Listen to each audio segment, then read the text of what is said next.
If you know enough about a particular time period and place, a gravestone is like a portal to a whole nother dimension.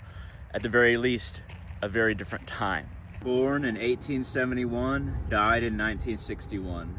That means that this person saw World War I and II and the Korean War, as well as the Great Depression, and all kinds of other strife that was around those time periods.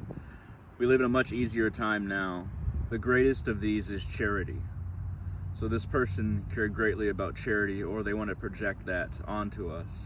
But if we think about charity and we think about the time period this person lived, it's almost like we're connecting to the gravestone itself, and thus the person who passed. This person wasn't very old when they died, and luckily we even have a photo of the person. It's easier to connect to a person who has passed and connect to the grander graveyard through that person when there's a picture. But sometimes a name and a date is all that is required. From the age of the very first airplanes all the way into the internet.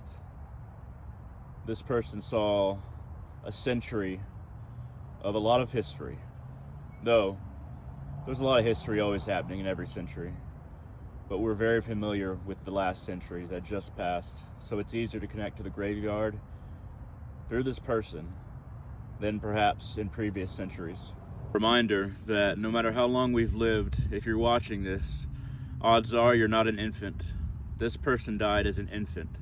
How much life were we granted compared to this person? How much more were we allowed to experience? However limited our experience might be, we had more than this person had. We have to keep that in mind.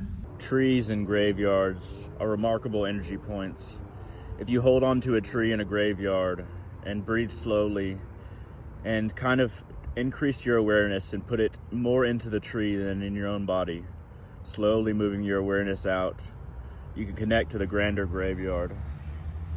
The tree soaks up the latent peaceful energy, but also the human nature of this place. Just reading the names and thinking about those time periods, it allows us to connect to the graveyard itself through those who reside in it, or the bits that remain that are going back into the earth.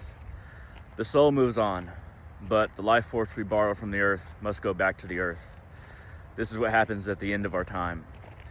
But the reason why it's important to connect to the dead and graveyards is because it gives us a greater anchor in our lives.